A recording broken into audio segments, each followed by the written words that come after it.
السلام علیکم. وعلیکم السلام. میرا نام عائشہ ہے, میں ایم فل کی اسٹوڈنٹ ہوں اور میں بینک میں جاب کر رہی ہوں. میرا کوشچن یہ ہے کہ اللہ تعالیٰ کی پسندیدہ چیز ہے شادی, نکاح.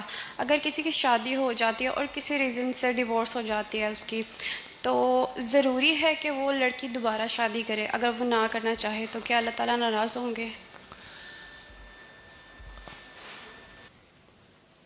نبی صلی اللہ علیہ وسلم نے فرمایا النکاح من سنتی, نکاح میری سنت ہے.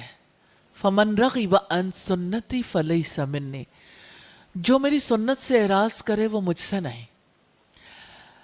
اور اب اللہ سبحانہ تعالیٰ نے فرمایا وَأَنْكِحُوا الْأَيَامَ مِنْكُمْ, کہ جو تم میں سے بغیر نکاح کے لوگ ہیں ان کا نکاح کر دو.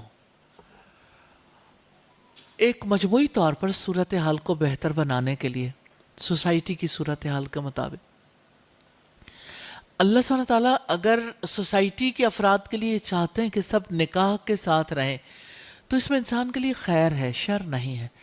ہاں, تلخیاں کہاں لے جائے انسان, وہ بیٹرنس جو ماضی کا جو تجربہ ہے ناکام رہا, ایک یعنی دو انسانوں کی نہیں بن سکی. تو اب دیکھیں کبھی کبھی ایسا ہوتا ہے ہمیں بخار ہو جاتا ہے, تو پھر کیا ہم کبھی صحت مند زندگی نہیں گزاریں گے؟ اگر آپ کو خدا نخواستہ کسی کا کوئی آپریشن ہو جاتا ہے تو وہ ہیل ہو گیا, اب وہ نارمل زندگی گزار سکتا ہے. تو ہیلنگ پروسیس میں تو بہت مشکل ہوتا ہے, لیکن یہ ہے کہ اللہ بلیو ان اللہ سبحانہ تعالیٰ, اللہ تعالیٰ اس میں ضرور خیر رکھیں گے. ایسا ہو سکتا ہے کہ دو لوگوں کی آپس میں نہیں بنی, لیکن ان دو لوگوں کی کہیں اور شادی ہوتی تو دونوں کی بن جاتی ہے, لیکن یہ ضروری نہیں ہے کہ پھر بھی بن جائے. کئی لوگ ایسے ہوتے ہیں ان کی ایک دفعہ شادی ہوئی, دوسری دفعہ ہوئی, پھر آگے آگے سلسلہ اور ہو جاتا ہے. ایک دلچسپ بات بتانا چاہتی ہوں, صحابیات کی جب باتیں کرتے ہیں تو بہت ساری چیزیں بہت انٹرسٹنگ بھی ہوتی ہیں. ایک صحابیہ جن کا نام تھا عاتقہ, ان کا نکاح ہوا تو ان کے ہسبینڈ شہید ہو گئے. پھر دوسری جگہ سے ان کو پیغام آ گیا عدت گزارنے کے بعد, نکاح ہوا وہ بھی شہید ہو گئے. پھر عدت گزاری, پھر نکاح ہوا وہ بھی شہید ہو گئے. چوتھی بار جن سے نکاح ہوا وہ بھی شہید ہو گئے. تو مدینہ میں یہ کہا جاتا تھا کہ جس کو شہادت کی طلب ہو وہ عاتقہ سے نکاح کر لے.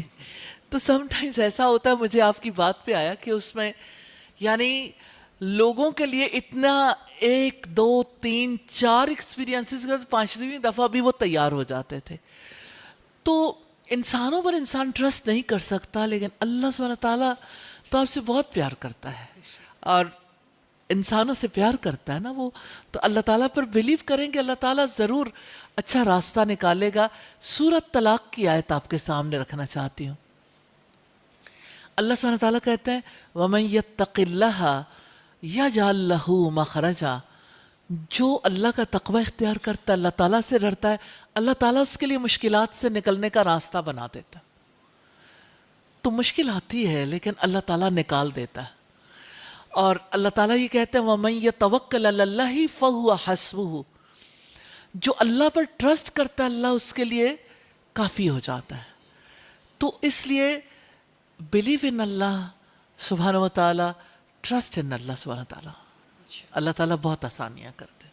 جزاک اللہ خیر استاد. جی